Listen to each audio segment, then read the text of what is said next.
Você sabia que é possível gerar a própria eletricidade consumida na sua casa a partir da energia solar, uma fonte limpa que não polui e gera economia? Energia solar fotovoltaica. Com investimento num sistema como este, é possível alimentar toda a casa e ainda gerar sobras. E a conta de luz cai drasticamente. Na entrevista do dia, o professor da Unesp, Carlo Napolitano, analisa a possibilidade de cassação da chapa Dilma Temer. Esporte. Você vai conhecer a batalha de um grupo de atletas de Bauru pela visibilidade da luta olímpica. Está no ar o Unesp Notícias desta quinta-feira, 30 de março.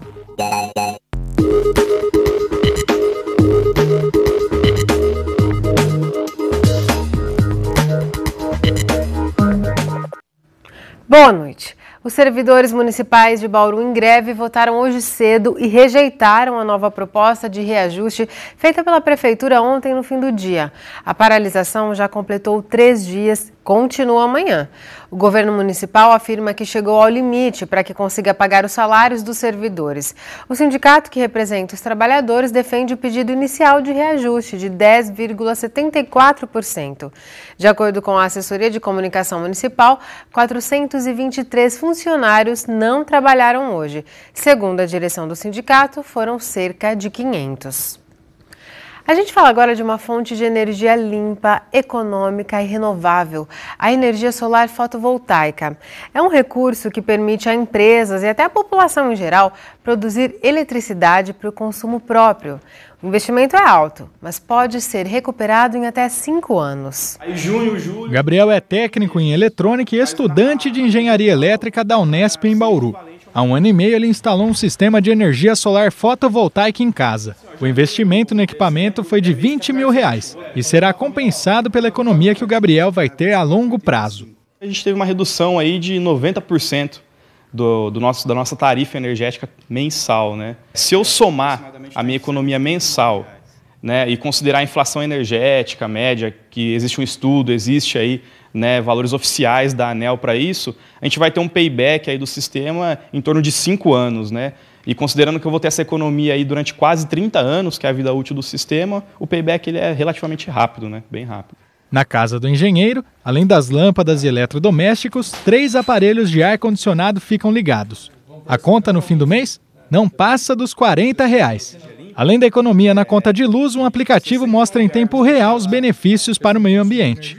Consegue também ver quanto que foi a nossa economia total até hoje, de R$ 3.542. Isso equivale para o meio ambiente, com a geração de energia limpa, que 69 árvores deixaram de ser cortadas ou foram plantadas e 2,96 toneladas de gás carbônico deixaram de ser emitidos para a atmosfera através da geração de termoelétricas e etc. Pela semelhança das placas, muita gente confunde o sistema fotovoltaico com o de aquecedores solares, mas há diferença.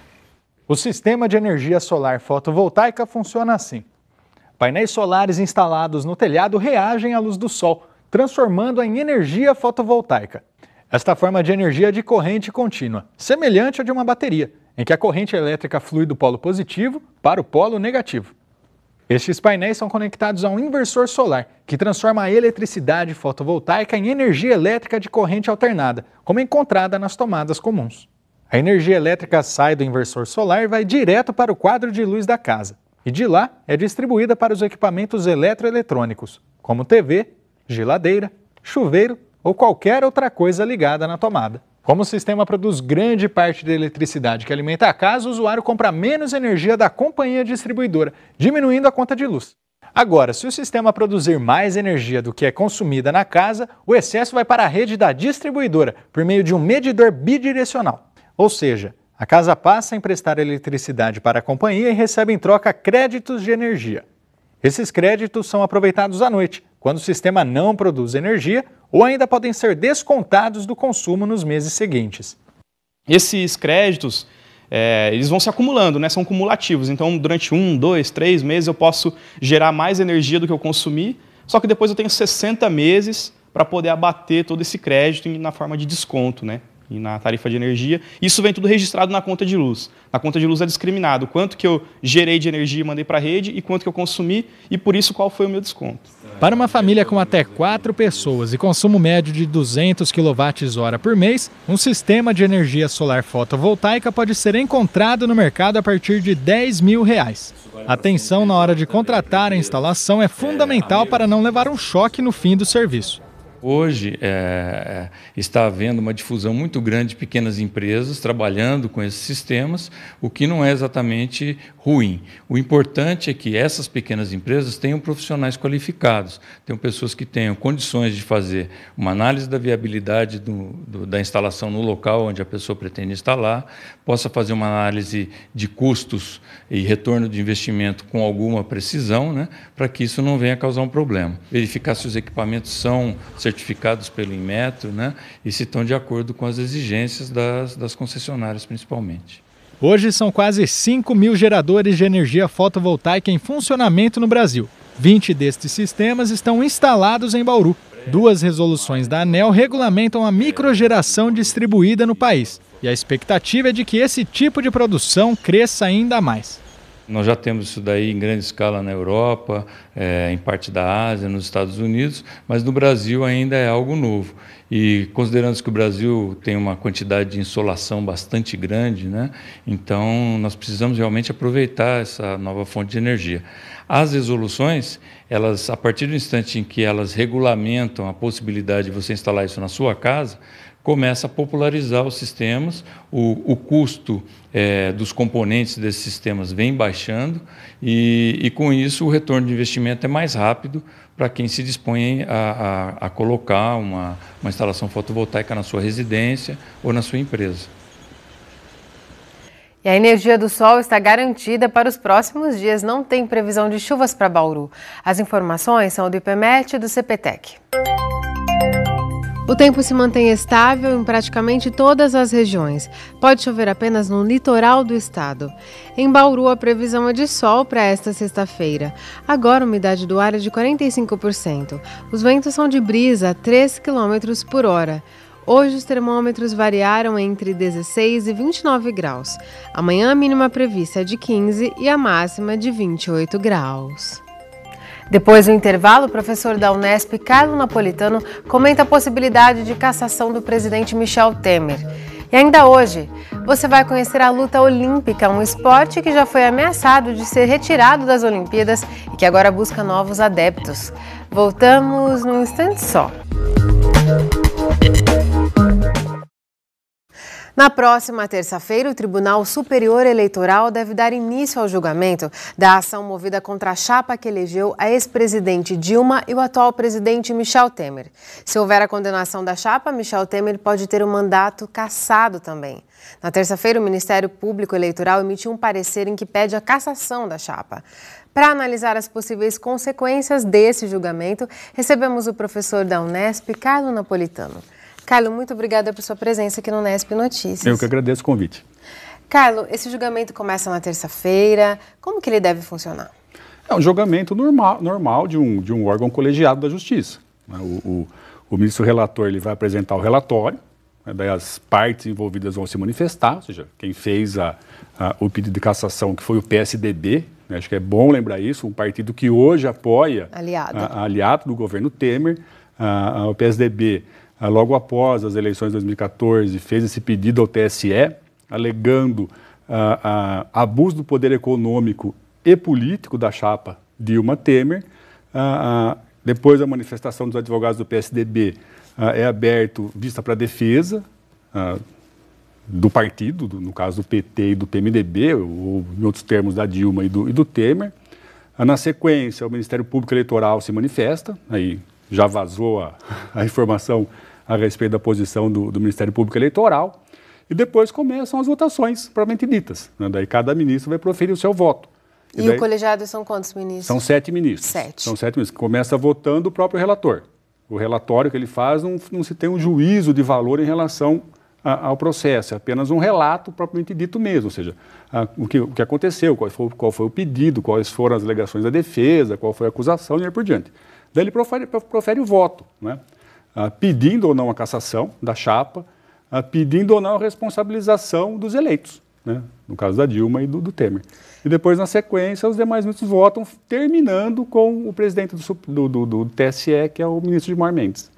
Pela atual conjuntura política até, Carlos, você acha que esse julgamento deve se estender ou deve ser resolvido rapidamente?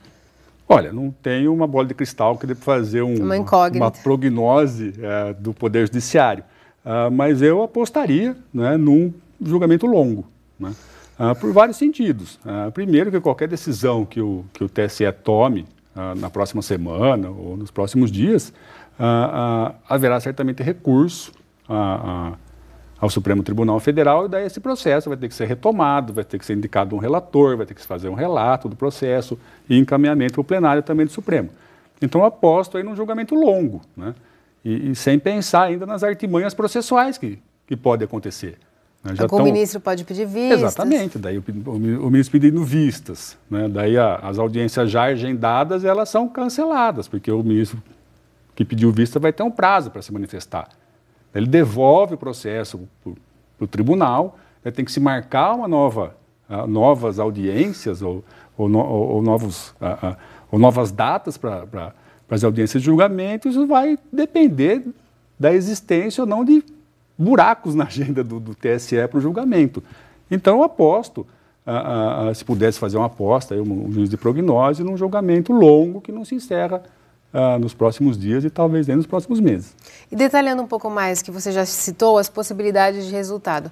A chapa pode ser cassada ou não, e tanto o Temer quanto a Dilma podem ter os direitos políticos cassados. Os direitos da Dilma foram mantidos depois do impeachment, né, pelo Senado, mas agora eles podem ser retirados por esse julgamento. E eles podem manter os da Dilma, tirar os da Dilma e manter os direitos políticos do Temer, por exemplo? Pode. Tudo pode acontecer, né? Essa questão ela vai resvalar num conceito jurídico que é de responsabilização subjetiva ou responsabilização objetiva. A cassação da chapa é uma responsabilidade objetiva, ou seja, se ficar apurado que a chapa Dilma Temer teve algum benefício por poderio econômico ou político, a chapa é cassada, sem que as pessoas envolvidas, Dilma e Temer, tivessem conhecimento sobre os fatos, né? O que se divulgou pela imprensa que nas delações premiadas o Marcelo Odebrecht teria dito que a Dilma saberia da existência do Caixa 2 na campanha, o que já foi desmentido nos últimos tempos, né? Enquanto ao Temer isso não ficou evidenciado nas delações, que o Temer saberia.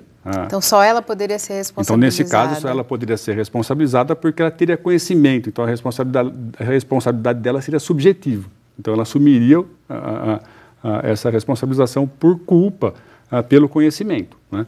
Agora, a questão é colocar se o Temer também não sabia dessa história, né? Existem delações premiadas, divulgadas de forma obscura até de ele ter negociado 10 milhões de reais no Palácio do Jaburu enquanto vice-presidente da República. Então, acho que tudo pode acontecer, né?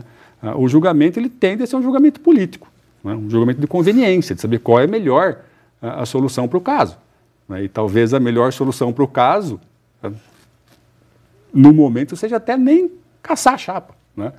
Muito embora as evidências e as provas são inúmeras, né, em relação tanto ao aproveitamento desse poderio econômico e financeiro e político da chapa, quanto pela responsabilização subjetiva dos dois. Se a chapa é cassada, o Temer perde o mandato. E como se definiria o próximo presidente do Brasil? Então, a própria Constituição é clara nesse sentido. Se a vacância do cargo de presidência e vice-presidente se dá nos 2 últimos anos do mandato, e nós estamos já nos 2 últimos anos, o mandato presidencial termina no final do ano que vem, as eleições devem ser feitas de forma indireta. Agora, o que é ou qual o procedimento para a eleição indireta é uma grande incógnita, porque esse dispositivo do texto constitucional não foi regulamentado. Há a previsão de uma lei que regulamente essa eleição indireta, mas essa lei não existe, né? Então há brechas aí para caminhos diferentes para essa eleição. Há uma brecha jurídica enorme e nem o mundo jurídico, nem os juristas, os entendedores do direito constitucional têm uma posição clara em relação a isso, né? Há uma lei do início da década de 60, no início do período militar, que regulamentou as eleições diretas como eram antes, né? Antes da redemocratização. Então a grande preocupação, a grande incógnita é quem pode ser o eleito? Né? Que a eleição indireta é feita pelo Congresso, isso é pacífico, ou seja, o Congresso vai escolher o novo presidente e o novo vice. Agora, quem pode ser o candidato? Qualquer um pode ser? Ou só deputados e senadores eleitos previamente pelo povo? Então essa é uma grande discussão que vai ser aberta. Falta de clareza nesse ponto. Nesse sentido, ou seja, quem pode ser? Alguns juristas entendem que qualquer pessoa elegível para o cargo de presidente pode se candidatar. Então bastaria alguém ter mais de 35 anos, né, no gozo dos direitos políticos e vinculado a um partido político. Qualquer pessoa poderia ser. Né, qualquer um, como se fala, do povo. Né? Eu, por exemplo, não poderia ser porque eu não sou vinculado a partido político nenhum. Né, mas se eu fosse, eu poderia. Eu tenho mais de 35 anos, gosto dos direitos políticos. Se fosse vinculado a partido político, poderia ser candidato à presidência, mas por esse motivo, o último aqui, eu não posso ser. Então, alguns juristas defendem essa ideia. Outros já acham que teria que sair um nome dentro do Congresso Nacional. Um senador ou um deputado, que é um entendimento que eu acho que é o mais razoável. Né? Porque haveria ali uma representatividade popular, né, pela eleição do deputado e do senador, e haveria um consenso congressual. Um consenso parlamentar, já que a escolha indireta é para o mandato tampão, né, e para o momento de crise que a gente está passando, séria, política, econômica, social, moral, etc., e se a chapa for caçada de fato, e talvez vá, né, nós vamos entrar numa outra crise. Então essa composição interna dentro do Congresso Nacional poderia, de alguma forma, amenizar essa crise política e levar o Brasil até as eleições do ano que vem, e a partir daí a gente vive uma nova história. Para a gente concluir, Carlos, antecipar essas eleições por via direta não há brecha jurídica para isso. É um golpe, né? Porque é um golpe em cima da Constituição Federal. A Constituição Federal foi aprovada, né? Nós nunca experimentamos essa experiência, né? Por sorte nunca experimentamos, né? Porque pode acontecer por catástrofe, morte, assassinato, terrorismo, qualquer coisa, mas seria dar um passo muito grande em relação ao texto constitucional atual, seria um golpe institucional muito sério. Tá certo, então, muito obrigada por seus esclarecimentos aqui. Eu que agradeço, Larissa, mais uma vez pelo convite. A gente vai para um rápido intervalo e volta daqui a pouco. Estão abertas as inscrições para o curso de Gestão de Diversidade nas Organizações, oferecido pelo curso de Relações Públicas da Unesp em Bauru. O curso busca estimular a reflexão sobre o conceito de diversidade cultural e os benefícios competitivos para as organizações, além de transmitir maneiras práticas de gerir as diferenças culturais nas empresas. O curso é à distância por meio do portal Comunica Educação. Mais informações pela página do projeto no Facebook ou pelo e-mail unesp.comunicaeducação@gmail.com. O assunto agora é esporte. Apesar do nome, a luta olímpica foi quase retirada da principal competição esportiva do mundo por falta de adeptos. Em Bauru, um grupo de atletas batalha para manter a modalidade viva. Os praticantes só veem benefícios. Roberto tem 16 anos e pratica a luta olímpica há um mês. A arte marcial transformou a vida dele.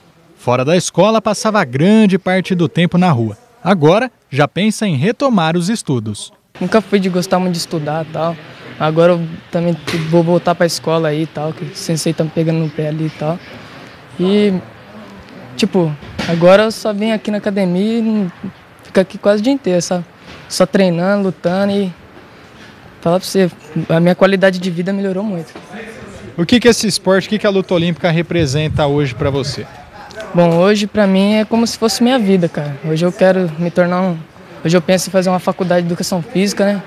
Quero me tornar um atleta, um personal trainer, alguma coisa assim. Também. A luta olímpica, também conhecida como wrestling, é praticada em dois estilos, livre e greco-romano. No estilo livre, os lutadores podem atacar os membros inferiores do adversário e usar as pernas para segurar o oponente tanto acima quanto abaixo da cintura. Já no estilo greco-romano, os golpes são concentrados acima da cintura e o lutador pode usar apenas os membros superiores para atacar o oponente. Nos dois estilos, o objetivo é imobilizar o adversário de costas no chão, fazendo um touch, que representa a finalização da luta. A luta olímpica é um dos esportes mais antigos do mundo, com raízes na Grécia há pelo menos 2000 anos antes de Cristo. Apesar da tradição e dos benefícios para quem pratica, a modalidade está ameaçada. Há 4 anos, o Comitê Internacional anunciou que tiraria a luta da lista de modalidades olímpicas, por haver poucos adeptos e por não ser representada por muitos países. Mas houve mobilização de atletas e a ameaça não se concretizou. Por isso, empenho no mundo todo em formar novos atletas. Marco abriu esta academia em Bauru e o trabalho já mostra resultados. Como Bauru é o centro do estado, cabe a possibilidade de a gente conseguir, através dessa passarela que está abrindo para a gente aqui, difundir a luta aqui. Hoje em dia, os atletas que representam o município, que representam o Campeonato Paulista, todos são atletas oriundos de outras modalidades. Lutam jiu-jitsu, lutam judô, a gente adequa esse atleta para ele estar representando o município. O ideal é criar esse atleta desde novo, já com os vícios da luta, com as regras já embutidas, para que a hora que ele cresça, ele já esteja dentro da luta. Com carreira no judô, Marco reconhece as dificuldades para se manter como atleta, mas também a transformação que a prática pode trazer. Ele pode ver na luta uma opção de se formar, independente de ser educação física, qualquer faculdade, se conseguir laços com faculdades aqui, a gente consegue bolsas e, através disso, possibilitar, talvez não um atleta, mas um melhor ser humano.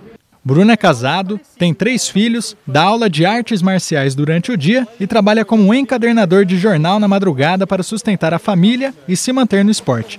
Há 3 anos na luta olímpica, conquistou vaga para o Campeonato Brasileiro, mas perdeu a oportunidade por falta de apoio. Perdi um brasileiro, que estava até classificado já por causa do Paulista, que eu fiquei em segundo lugar. Me faltou, cara, uma ajuda de custo pouco, mínimo, não tão exagerada, até pela CEMEL aqui não ajudou muito a gente, aqui de Bauru. E você, como atleta, diante dessa situação, como que você ficou? Fiquei triste, cara, porque era uma oportunidade a mais de aparecer aí, trazer uma medalha aí para Bauru, até quem sabe no Mundial aí de Wrestling, que é para fora, ia dar uma divulgação bem mais aí para Bauru.